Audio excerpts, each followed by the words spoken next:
welcome Dolly Dulu! Stretch on the side, please. All the stretch. Hi, Dolly! And Let's welcome Chad Vidanes!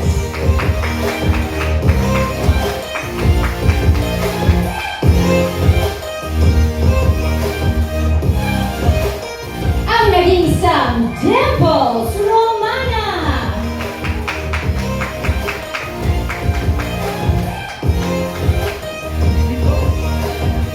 let's At ang nagbabalik, our Majesty Ma Salvador!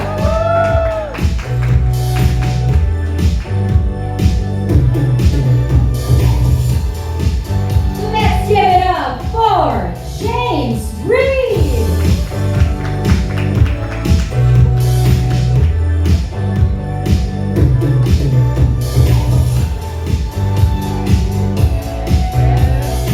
And Catherine Bernardo!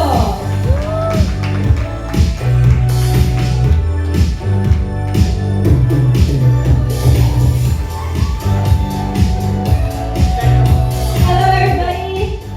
Hi Kat! Hello guys! Okay, maybe we can take our seats and grabe, look at the press. Kahit umuulan, present and on time. Thank you all for being with us today for this very, very special, exclusive Someone Someday sneak peek by Netflix. Tatanungin ko na kayo isa-isa. How are you all today? Ito, nagbabalik na, malapit na, July 24. Ilang tulog na lang, guys. Let's start with Dolly. How excited are you and how are you feeling today?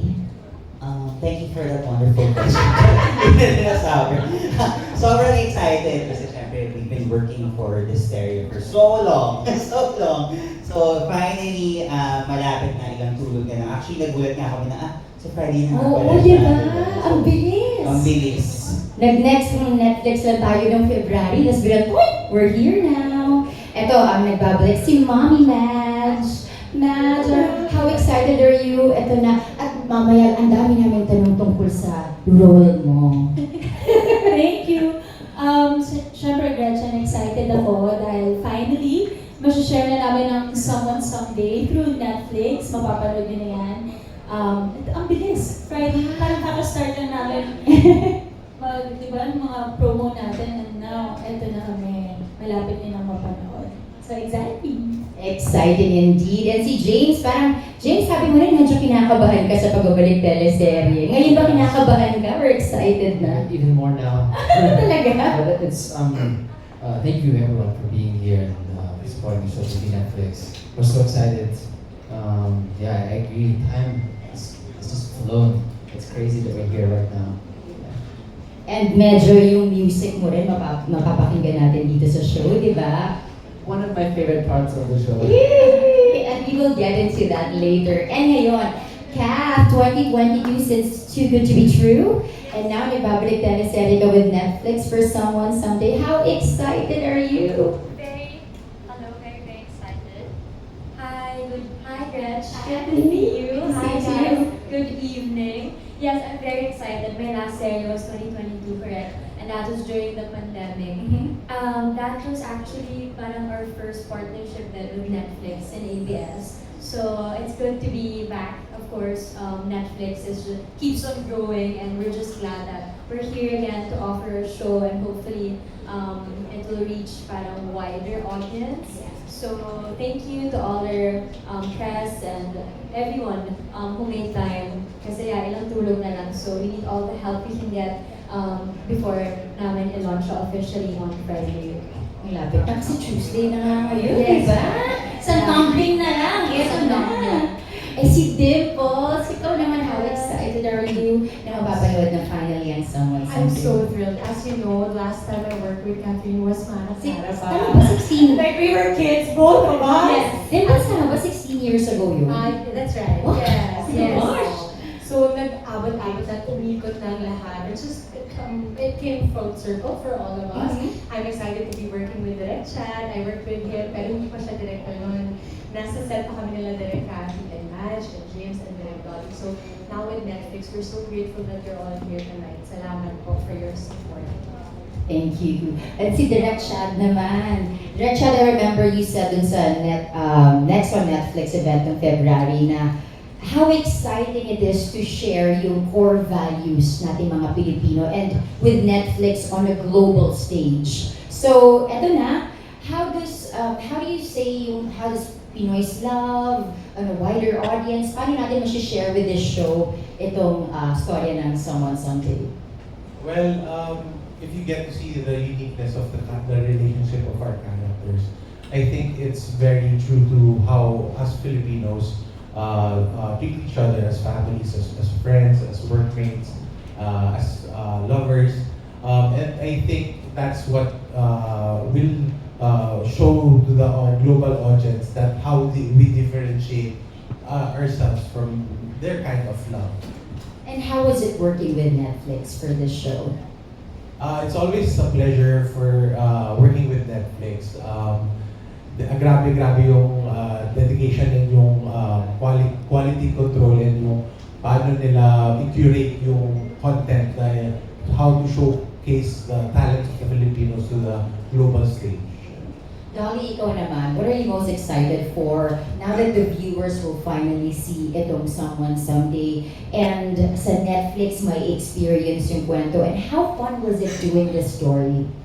Iko, syempre, exciting siya kasi, di ba, Southeast Asia yung release ng Someone Someday. So, hindi lang siya, we are kind of growing out of just our own market. Di ba? We're trying to reach a bigger market. So, it's so exciting for us to see this show, especially feeling ko, yun nga, someone posted this recently lang na parang yung surge ng mga series before etong Someone Someday is always about action, di ba? Lagi siyang may ganang klase ng feels.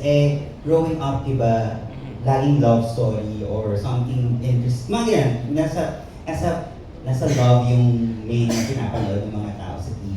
And ngayon sa Netflix, ito yung pagbabalik ng ganang klase ng lightness. Di ba yung ganong klase ng lightness na gusto natin maramdaman yung epekto ng pag-ibig, because I think that's what we need now. But at the same time, yung show kasi namin, hindi lang siya puro lightness.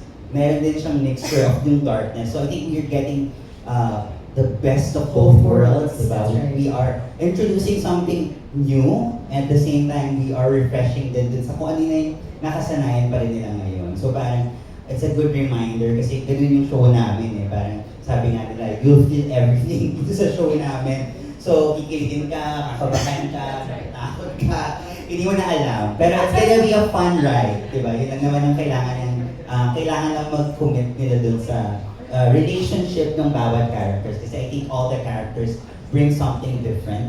Iba-iba yung dala nila, iba-iba din yung personality nila, and mix it all together, something magical came out. And that's what we're excited for the people to see. And I love it pag sa interviews nyo, you say that this show is something modern, progressive, feel-good, aside from na may thriller pa siya, na may betrayal at kung anong aksyon, and of course, may love. So talagang tama yung sabi mo andun lahat ng sahog.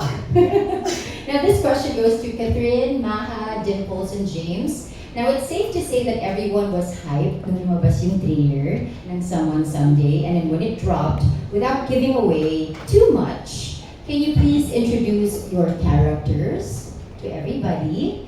And gaano ka complex? Because Maha, I always hear you saying very layered yung role mo. Ikaw naman, Dimples, can you share with us ano ang aabangan sa character mo dito? First, I always find it hard to answer a question starting with not revealing too much. Because I think for the show, particularly, what we love about it is that in the same way that the profile of Netflix is when you get into Netflix, you never know what you're gonna get, it's the same way for ours. No? It's like, parang akala mo, alam mo na yung mangyayari, pero hindi pa rin. And for me, as Tita Precious, I think siya yung, siguro without giving away too much, siya yung tipo ng tao na meron ka sa buhay mo na mas ramdam mo yung pagiging pamilya mo sa kanya kahit di kayo magkadugo.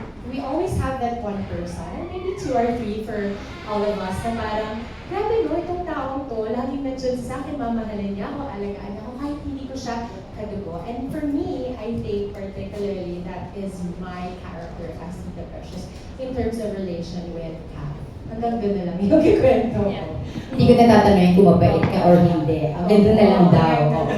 Kasi may mga twists and turns. May ka-love team May ka-love team ka? O, baka mabigla ka. Sa kusina. Sige, aabangan natin kung sino yung ka-love team mo. Now si James, what about you? Without giving too much away, can you share with us? So bad at that. Okay. Without giving too much away. I play Jordan Valentin. For me, Jordan is the kind of person where he always tries to do the right thing. Always. He has a very strong moral compass, and it's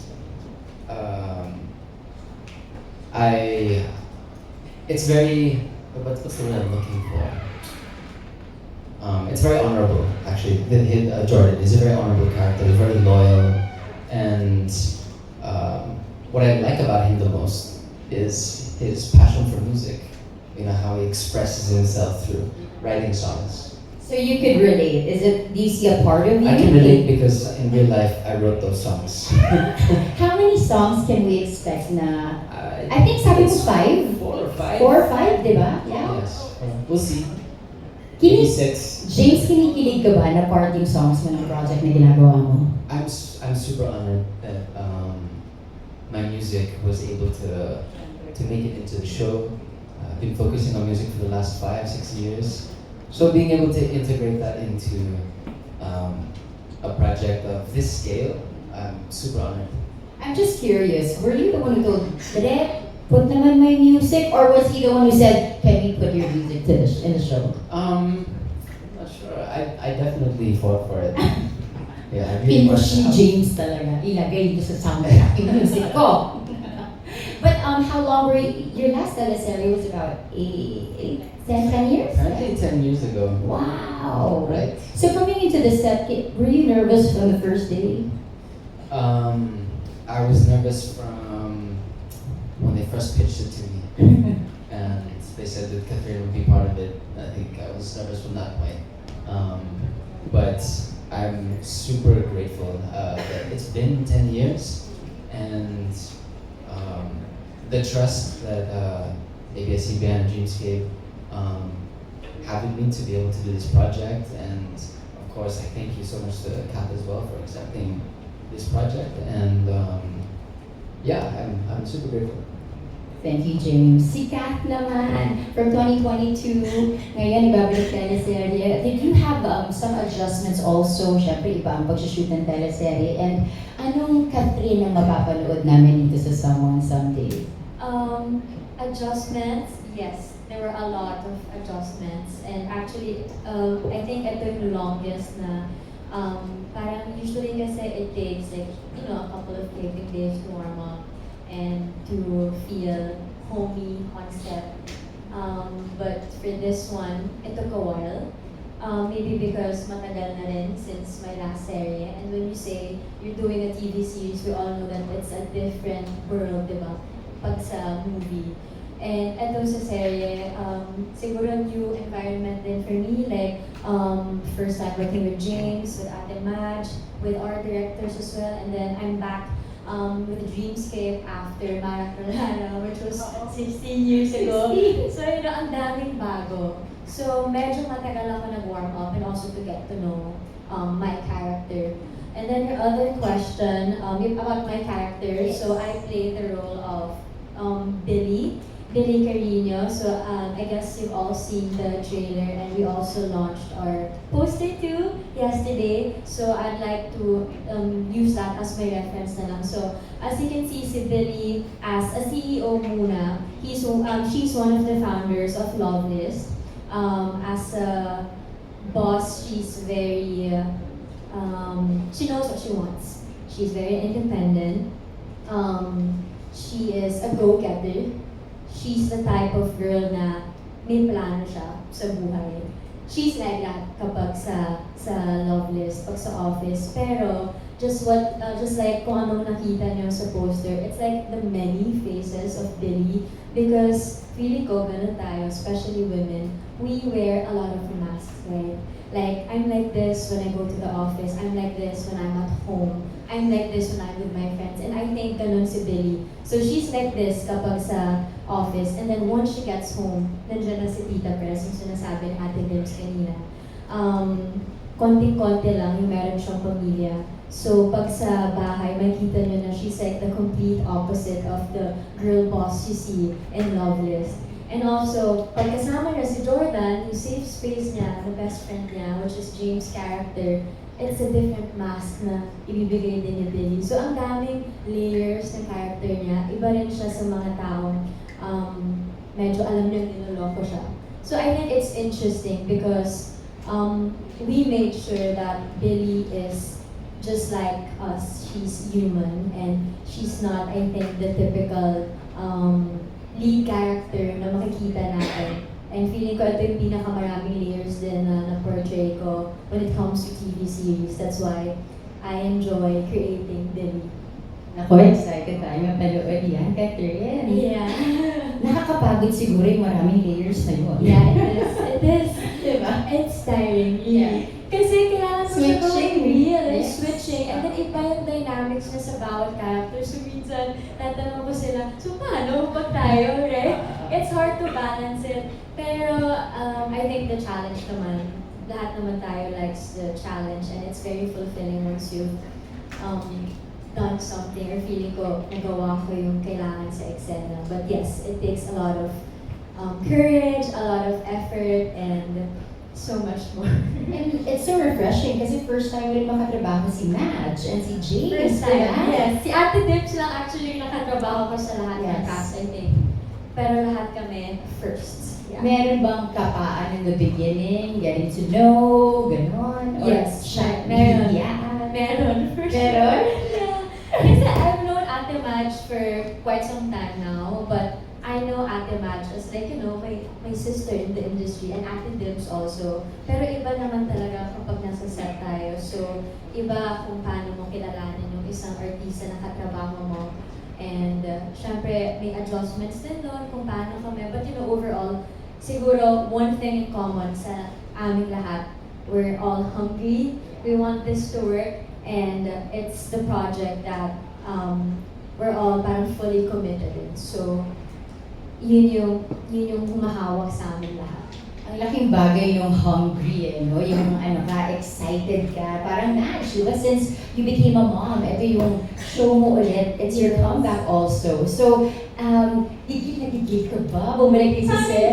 Gigil na gigil. Oo. Kasi diba, syempre, your old characters, yung mga characters na tumatak talaga sa'yo, talagang larger than life, ganyan. But dito sa Someone Someday, anong may expect namin kay Maha? Without Spoiling? I'll try, ha? Sige. Kasi nung isang video ko, hirap na hirap ako. Pero siguro, yung sinabi mo, Gretch, kung gigil, andun yung talagang kinausap ko si Kat, tapos sabi ko, nag-thank you nga ako kasi she said yes, na makasama ako dito sa Someone Someday. Tapos sabi ko, babe, pares tayong gutom. So parang, yes ate, so nag-usap kami magtutulungan, yan, scenes. And then, yung giggle na ginawa mo, feeling ko kayo yung magigigil sa akin.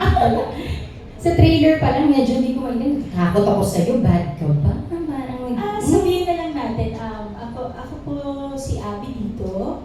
At si Abby ay hinahanap yung lugar niya sa mundo ni Billy. So abangan niyo kung tatanggapin mo siya ni Billy o hindi. And then, subaybayan niyo na po. Ganun lang natin masasabi ko. Pero ano, hindi naman to spoil, but I remember you saying that even if, kunwari, medyo yung character mo kainisan, mamahalin mo pa rin siya. I remember you saying that because there's something about yung character mo na mapapamahal din sila. Siguro yun yung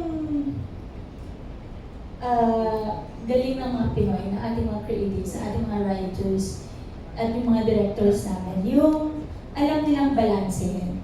Kasi sa buhay naman natin, dumadaan talaga tayo, nakakaroon tayo ng dark cloud, di ba? Pero nandun yung, ikaw, forever ka ba dyan magstay? Or sino makakapagpabago sa'yo?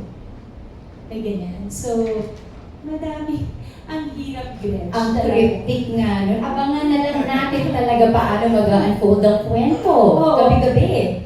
Yes, kaya excited ako. Talagang na-challenge ako gawin yung role ko. Kasi grabe yung journey niya. So, dun ako excited na mapanood mo at i-uncover mo yung journey ni Abby. Yan. Si ano naman, baka may masabi pa sila. Lilipat na ako ng direct ngayon at kay Dolly. Direct